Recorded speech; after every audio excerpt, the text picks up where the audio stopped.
Welcome to VL Academy. இந்த வீடியோல நம்ம காஸ்ட் ஷீட் ப்ரிப்பரேஷன்ல ப்ராக்டிக்கல் ப்ராப்ளம் நம்பர் 5 நம்ம பார்க்க போறோம். இது எந்த டெக்ஸ்ட் புக்ல இருந்து எடுத்திருக்கேங்கிற ஆத்தர் டீடைல்ஸ் வந்து நான் உங்களுக்கு டிஸ்கிரிப்ஷன்ல கொடுத்திருக்கேன். நீங்க அதுல பாருங்க. And page number, this problem is in page number 1 by 2.38 and 1 by 2.39.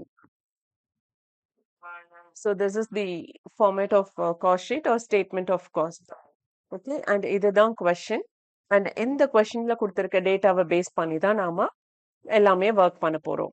So first எப்பவுமே வந்து பிரைம் காஸ்ட் கண்டுபிடிக்கிறதுக்கு என்ன பண்ணுவோம், direct materials, labour and expenses இது மூணும் நம்ம ஆட் பண்ணதான் வில் கெட் பிரைம் காஸ்ட். இப்போ மெட்டீரியல்ஸ்ல பாத்தீங்க அப்படின்னா opening stock of raw materials. Opening stock அப்படிங்கிறது வந்து போன வருஷத்துல இருந்து இந்த வருஷத்துக்கு நாம எடுத்துட்டு வந்த stock. Okay, that is 40,000 rupees. அது போக நம்ம இந்த வருஷம் பர்ச்சேஸும் பண்ணியிருக்கோம். ஸோ அது எவ்வளோனா 4 lakh rupees. இப்போ டோட்டலா எவ்வளோனா 4,40,000 rupees worth மெட்டீரியல்ஸ் இங்க இருக்கு. அதுல 50,000 rupees worth வந்து நம்ம அடுத்த வருஷத்துக்கு எடுத்துட்டு போறோம். அப்ப இந்த வருஷம் ஆக்சுவலா நம்ம எவ்வளவு ரா மெட்டீரியல்ஸ் கன்சியூம் பண்ணியிருக்கோம், அதாவது ஒரு மேனுஃபேக்சரிங் ப்ராசஸ்க்கு யூஸ் பண்ணியிருக்கோம் அப்படின்னு பாத்தீங்க அப்படின்னா that is 3,90,000 rupees. இதுதான் வந்து காஸ்ட் ஆஃப் மெட்டீரியல் கன்சியூம்ட். அதுக்கப்புறம் டைரக்ட் லேபர் வந்து இங்க 3 lakh rupees கொடுத்திருக்காங்க. அதையும் சேர்த்து ஆட் பண்ணோம்னா will get prime cost. Okay, so இங்க வந்து first one cost of material consumed கண்டுபிடிச்சிட்டோம். செகண்ட் ஒன் பிரைம் காஸ்ட் கண்டுபிடிச்சிட்டோம். இப்போ இந்த பிரைம் காஸ்டோட ஃபேக்டரி ஓவர் ஹெட்ஸ். ஓகே, நீங்க இது கேட்கலாம், இங்க ஃபேக்டரி ஓவர் ஹெட் கொடுத்துருக்கோம். அண்ட் இதோட கண்டினியூஷன்லயே பாத்தீங்க அப்படின்னா இதெல்லாம் டோட்டல் பண்ணது இப்போ will get total manufacturing cost. So இது எப்படி வந்தது அப்படின்னு கேட்கலாம். இந்த ஃபேக்டரி ஓவர் ஹெட்ங்கிறது நான் உங்களுக்கு ஏற்கனவே சொல்லியிருக்கேன். அதாவது இப்போ ஃபேக்டரி பர்பஸ்க்காக இவ்வளவு ரூபாய் செலவாகும்னு நம்ம ஒரு பல்க் அமௌண்ட் எடுத்து வச்சிருக்கோம் அப்படின்னா that is called over head. So இப்போ அந்த பல்க் அமௌண்ட் எவ்வளோங்கிறது தேவையில்ல, அந்த வருஷம் எவ்வளவு செலவாயிருக்கு அப்படிங்கிறது மட்டும்தான் இங்க தேவை. whereas we need to find the factory cost. Okay, காஸ்ட்னா செலவு.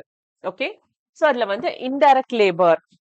ஓகே, இன்டைரக்ட் லேபர்ங்கிறது வந்து ஃபேக்டரிக்குள்ளேயே நடக்கிற எக்ஸ்பென்சஸ் தான். பட் பெர்மனன்ட் லேபர்ஸ்க்கு கொடுக்காம டெம்பரரியா கிட்ட அவங்களுக்கு அவங்க பண்ண வேலைக்கு கொடுக்குற லேபர் காஸ்ட் தான் அது.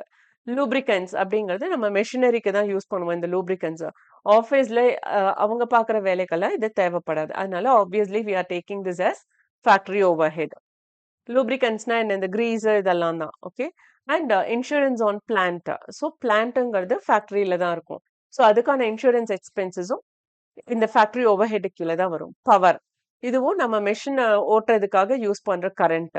ஸோ அதுவும் இங்க ஃபேக்டரி ஓவர் ஹெட் கீழே வரும்.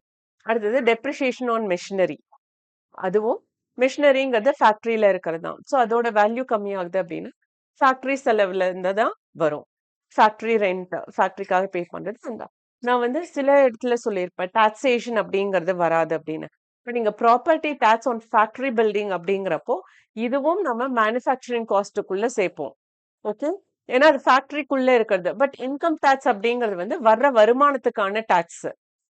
ஓகே, இப்போ இந்த ப்ரீவியஸ் ப்ராப்ளம்ல எல்லாம் பாத்தீங்க அப்படின்னா என்ன கொடுத்திருப்பாங்க, அட்வான்ஸ்ட் இன்கம் டாக்ஸ் பெய்டு அப்படின்னு சொல்லி கொடுத்திருப்பாங்க. Okay, and that is in third problem. அது மாதிரி செகண்ட் ப்ராப்ளம்லயும் இன்கம் டாக்ஸ் தான் கொடுத்திருப்பாங்க.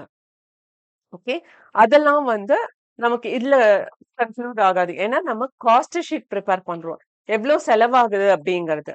ஸோ நம்ம வர்ற ப்ராஃபிட், நம்ம ப்ராஃபிட் கண்டுபிடிக்கிறோம் இல்லையா, அந்த ப்ராஃபிட்ல இருந்து தான், அந்த ப்ராஃபிட்ல இருந்து நாம ஒரு அமௌண்ட்டை வந்து டாக்ஸா பே பண்றது is called income income tax. இப்போ நீங்க ப்ராப்பர்ட்டி டாக்ஸ் அப்படிங்கிறது வந்து நம்ம வச்சிருக்கிற ப்ராப்பர்ட்டிக்கு பே பண்றது. ஸோ அது வந்து ஃபேக்டரி எக்ஸ்பென்சஸ் கீழே தான் நம்ம சேர்ப்போம். ஸோ அந்த ரெண்டு டிஃபரன்ஸை நீங்க கண்டுபிடிக்கணும். கண்டுபிடிச்சு ஐ மீன் ரெண்டு டிஃபரன்ஸ்க்கானதை நீங்க புரிஞ்சுக்கணும். ஓகே, ப்ராப்பர்ட்டி டாக்ஸ் அப்படிங்கிறது நம்ம யூஸ் பண்ற ப்ராப்பர்ட்டிக்காக பே பண்றது. ஸோ அந்த செலவையும் நம்ம ஃபேக்டரி ஓவர் ஹெட் கீழே சேர்ப்போம். இதே ஆஃபீஸ் பில்டிங்காக நம்ம டாக்ஸ் பே பண்றோம் அப்படின்னா இது வந்து அட்மினிஸ்ட்ரேஷன் காஸ்ட்ல வரும். ஓகே, ஸோ அதனால இந்த ப்ராப்பர்ட்டி டாக்ஸ் இங்க ஆட் பண்ணிருக்கோம். ஆட் பண்ணது போக இந்த டோட்டல் வேல்யூ இஸ் 2,14,000 rupees. அதை வந்து இங்க இருக்கிற இந்த பிரைம் காஸ்டோட நம்ம ஆட் பண்றோம் அப்படின்னா that is called total manufacturing cost. Okay, this is manufacturing cost, அதாவது ஃபேக்டரிக்கு ஆன செலவுகள் மட்டும். இந்த மேனுஃபேக்சரிங் காஸ்டோட சேர்த்து ஒர்க் இன் ப்ராக்ரஸையும் நாம ஆட் பண்ணணும். That is opening work in progress is 10,000. அது ஆட் பண்றப்ப will get 9,14,000 and closing work in progress வந்து 14,000. ஸோ அதை லெஸ் பண்ணணும். எப்பவுமே க்ளோசிங்கை நம்ம லெஸ் பண்ணணும். ஏன்னா அந்த க்ளோசிங் வந்து அடுத்த வருஷத்துக்கு போறது இந்த வருஷத்துல இருக்காது. ஸோ அதனால அதை லெஸ் பண்றப்ப will get 9 lakh rupees as factory cost. Okay, so இந்த ஒர்க் இன் ப்ராக்ரஸ் எல்லாமே ஃபேக்டரிக்குள்ள நடக்கிறது தான்.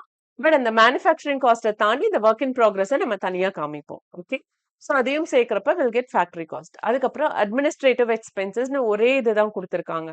That is 1 lakh rupees. அதை ஆட் பண்றப்ப will get cost of production, that is 10 lakh rupees. இப்போ இந்த 10 lakh rupees-ஓட ஃபினிஷ்டு கூட்ஸை நம்ம ஆட் பண்ணுவோம். Okay, that is opening stock of finished goods வந்து 1 lakh rupees and closing stock of finished goods வந்து 1,50,000 rupees. So இங்க வந்து நான் பிராக்கெட்ல போட்டிருக்கேன் லெஸ் பண்றதெல்லாம். ஸோ இந்த 11 lakhல 1,50,000 லெஸ் பண்ணணும் அப்படின்னா will get 9,50,000 rupees. That is cost of goods sold. Okay, இப்போ இதுவரையும் வந்து அதாவது நம்ம விற்கக்கூடிய கூட்ஸை ப்ரொடியூஸ் பண்றதுக்கு எவ்வளோ காஸ்ட்ங்கிறத பார்த்துருக்கோம். இப்போ விற்கிறதுக்கான செலவுகளும் சேர்த்தோம் அப்படின்னா தட் இஸ் டோட்டல் காஸ்ட், இல்லைன்னா காஸ்ட் ஆஃப் சேல்ஸ். ஸோ அப்படி இங்க செல்லிங் ஓவர் ஹெட்ஸ் கீழே sale commission, salaries to salesmen, carriage outwards. So இது 3 ஐட்டம் கொடுத்துருக்காங்க. இது 3 சேர்த்தோம்னா தட் இஸ் 1,80,000. அது இந்த 9,50,000 நம்ம ஆட் பண்ணணும். ஸோ இப்போ sales over head, sorry spelling mistake பண்ணிருக்கேன். செல்லிங் ஓவர் ஹெட்ஸ் அதுல சேல்ஸ் கமிஷன் இதெல்லாம் டோட்டல் பண்ணது will get 11,30,000. I mean 1,80,000 less இது கூட ஆட் பண்றோம் அப்படின்னா will get 11,30,000 as cost of sales. இல்லைன்னா டோட்டல் காஸ்ட்னும் நீங்க சொல்லிக்கலாம். ஓகே, ஸோ இதுல வந்து சேல்ஸோட வேல்யூ அதுவும் கொஸ்டின்ல கொடுத்துருக்காங்க. தட் இஸ் கொஸ்டின்ல சேல்ஸ் இஸ் 12 lakh rupees அது லாஸ்டா கொடுத்துருக்காங்க. ஸோ இந்த 11,30,000 worth கூட்ஸை வந்து நம்ம 12 lakhக்கு வித்திருப்போம். ஸோ பேலன்ஸ் அந்த 70,000ங்கிறது நமக்கான profit. Okay, this is what they have asked to find out, and with this in the problem is over, and I need to change the problem number which is 5. Okay,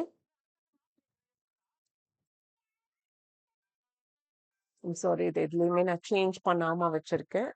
so okay, so with this இந்த problem முடிஞ்சது. இந்த video நிஜமாவே இன்ஃபர்மேட்டிவா இருக்குன்னு feel பண்ணீங்கன்னா like பண்ணுங்க, share பண்ணுங்க and subscribe பண்ணுங்க. And மறக்காம உங்களுக்கு ஏதாவது டவுட் இருந்ததுன்னா அதை கமெண்ட் பண்ணுங்க. I try my level best to clear as early as possible.